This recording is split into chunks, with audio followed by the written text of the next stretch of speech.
Thanks for inviting me. It's a pleasure to talk to such an international and diverse audience, trying to explain the green phenomenon. And maybe you are aware that Germany is the very center, I would say, the stronghold of the international green movement in political terms, in terms of party politics, but I don't want to talk too much about party politics this morning. Just to give you an idea of the role of the German Greens, meanwhile, are playing in domestic politics 30 years after their founding period, the end of the 70s and early 80s. It was quite almost a miracle, you know. The Greens started from the very fringes of German society. And the completely new political movement based on the very strong environmental movement in the 70s, women's lib groups, citizens' participation was a strong part of this ensemble, which initially came together to build the Green Party. Of course, the anti-arms race movement, the peace movement, which was very strong also in the 70s and early 80s, with hundreds of thousands of people rallying on the streets. So it was a social movement which finally converged into and converted itself into a political party. And in 1983, for the first time, the Greens managed to enter the national parliament. Meanwhile, it has become, I would say, without doubt, the third party in Germany, the third strongest party. In the national polls, it's about 15%, and the tendency is going up. And for the first time, we have a Green prime minister in the state of Baden-Württemberg, which is one of the major industrial states in Germany. The Greens ended up in the last state elections with 24% of the votes and managed to build a coalition with the Social Democrats. Now we have the political leader of the state is a long-term Green activist. And so, to tell you this story, and just to give you an impression that meanwhile the Greens, I would say, have entered the very center of German society and German politics. And to a certain extent, green thinking and green politics almost have become mainstream. This is especially the case in terms of energy policy. Maybe you are familiar, at least roughly, with the German energy transition, phasing out nuclear energy and stepwise also diminishing coal as a source of electrical power, replacing it by renewable energies. We have a very fast acceleration of the growing up of solar and wind energy in Germany. Meanwhile, around about 25% of the overall electrical consumption comes from renewable energies. And at the same time, some progress, especially in the German industry, in terms of energy efficiency. Just to give you an example, the chemical industry in Germany, which is one of the main industries, increased its economic output since 1990 by almost 50%, And at the same time, the chemical industry reduced its energy consumption by 30%. Though this is a real decoupling of economic growth and natural consumption, in this case, energy consumption. And this has more or less become a driving force for the German economy. So the old antagonism, the old contradiction between ecology and the economy, meanwhile, more and more is being bridged, and there's a new idea of a green economy as the future for German industry and the German economy at large. And if you're looking to the astonishing success of the German industries on the global markets, it has a market share on the global exports of around about 7%, but in terms of green technologies, of environmental technologies, the market share of the German industry globally is about 15%. So going green has become a success story, has become an economic success story. And this is the explanation why it is possible that in one of the major industrial states of Germany, Baden-Württemberg, now the Greens are playing a leading role. But of course, this is not just a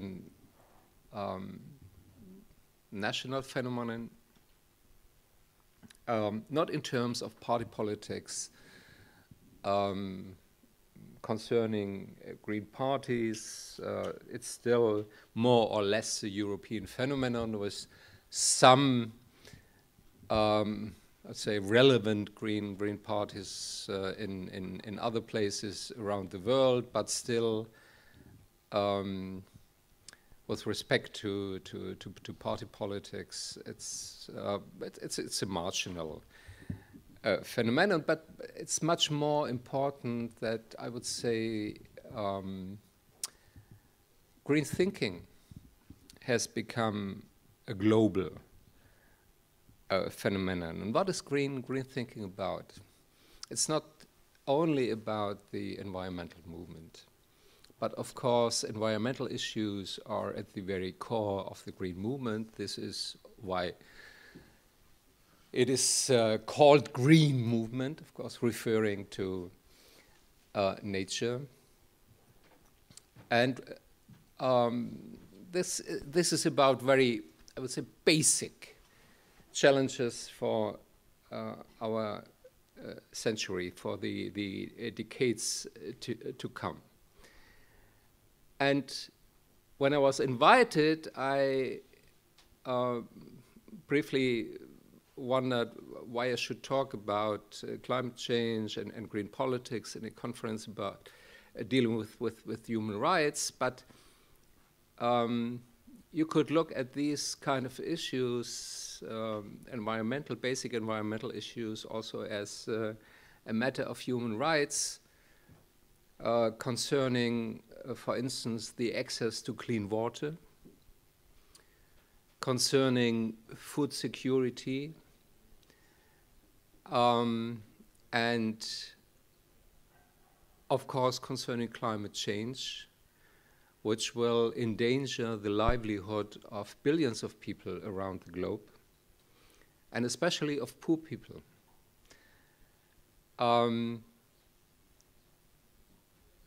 Concerning phenomena like desertification, the loss of fertile soil, which is a very, very critical development in a growing world population growing from now 7 billion to 9 billion to the midst of the century, growing need for food, also growing need for sweet water, for drinkable clean water.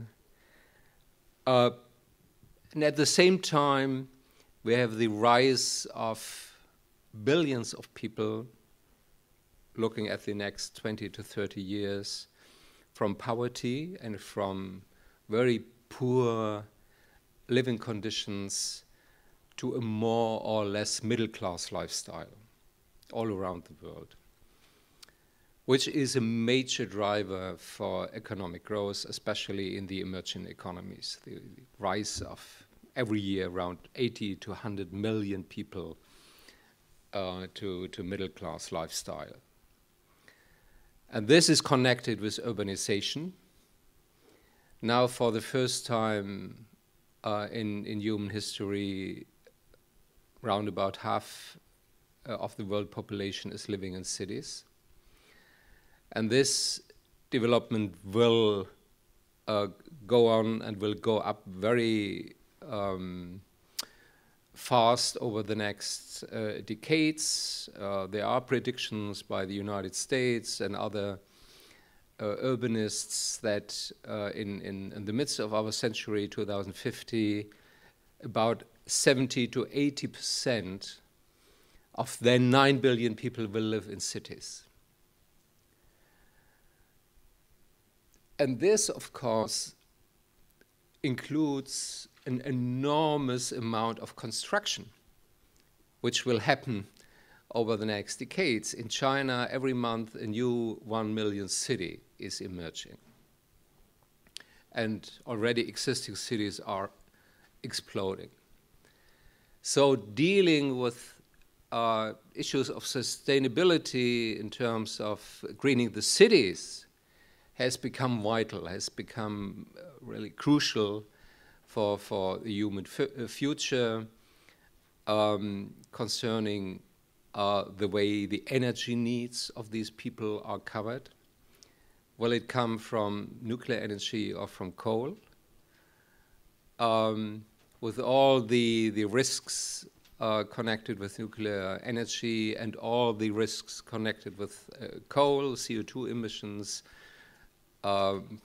creating the greenhouse gas effect, or will it come from renewable energies, decentralized cities which are producing more energy than they are consuming, buildings which produce energy with solar panels integrated in the walls and at the rooftops and small wind turbines,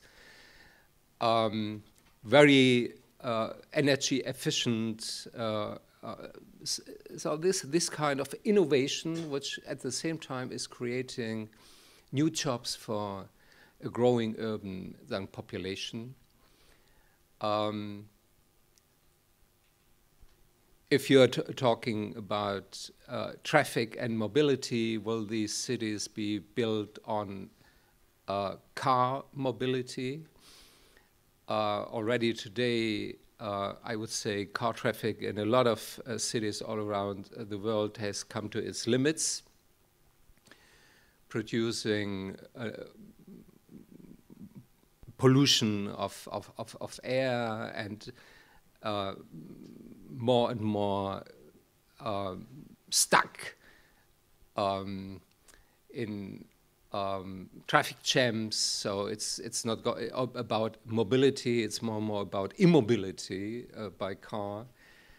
Or will it be based on modern, attractive public transport and city which is friendly to bicyclists and people who are walking short distances, all these kinds of issues. So it's not only about traditional conservation of nature. Of course, this is an important issue too, preserving the last, say, big natural resources, rainforests and other places, very important for biological diversity. But it's more about reconstructing, reinventing the way we are producing and consuming. Reconstructing our economy and reinventing our lifestyles. This is at the very core of green politics, and I'm very convinced that this is one of the main challenges for global politics for the next decades to come, given this enormous pace and the enormous amount of economic growth we will see for the next 20 to 30 years. Predictions are about doubling the world economic product within the next 20 to 25 years. So until maybe 2035, we will have the double amount of goods and services produced globally. And if we do that with the current patterns, with this enormous consumption of resources and the enormous amount of emissions and pollution, this will destabilize the major global environmental system. Climate, water, biodiversity, and fertile soils. So we have to change our economy, our patterns of production and consumption, decoupling growth from environmental consumption, striving to a high degree of resource efficiency, making more, creating more wealth from less resources. And this will offer new opportunities, new economic opportunities, especially for the developing countries and the emerging countries, so we can link environmental and social issues and try to create a kind of win-win mechanism between environmental and social trade-offs. So I'm not at all pessimistic. I'm worried about the future in medium terms. I'm worried because there are enormous challenges, but I'm not pessimistic. I still believe that we can rely on human creativity, on entrepreneurship, but we need prudent politics. And there's a lag, say, between technical and social developments going on already, and politics which is very much behind the needs maybe concerning, or for example concerning, international climate diplomacy. You all may be aware of the failure of the last global climate conference in Copenhagen to reach a deal between the environmental and the industrial countries. And I'm convinced the deeper root cause for that is that still climate protection was dealt as a kind of burden sharing. And this is the old way to think about it, that climate protection, reducing emissions, is about diminishing opportunities for economic growth and prosperity. And I'm convinced it's just the other way around. If we are determined enough to go green in terms of our energy production and the way of industrial production, this will diminish the cost of industrialization, and it will diminish the cost of economic growth, and at the same time will create a new wave of innovation and investment and jobs. So I would say beyond party politics, I'm quite confident that green thinking will be one of the major forces internationally in the years to come, and will create kind of optimistic optimistic view on our future. Thank you.